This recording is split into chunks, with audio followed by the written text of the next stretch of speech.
There is the gram-positive bacteria with a glycan lattice outside its lipid bilayer, and a gram-negative bacteria which has the glycan lattice between its lipid bilayer. Different antibiotics react differently to these bacteria.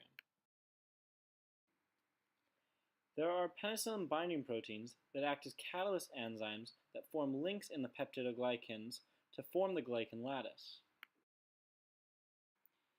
Beta-lactam antibiotics bind to the penicillin binding protein active site and prevent it from forming cross-links in the glycan lattice. This causes there holes to develop in the glycan lattice, and then the bacteria will begin to fill with interstitial fluid and pop. There are, however, some bacteria that are becoming immune to antibiotics, known as superbugs.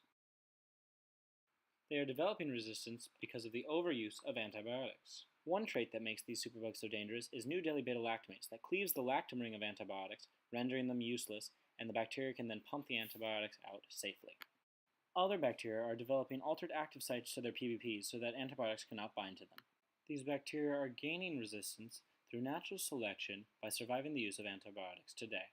There are two methods by which this resistance is exchanged.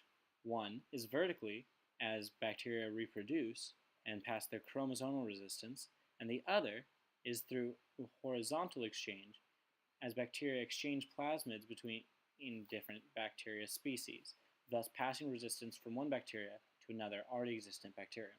Science is fighting antibiotic resistance through chemicals like clovic acid that bind to the active site of beta-lactamase and neutralize it.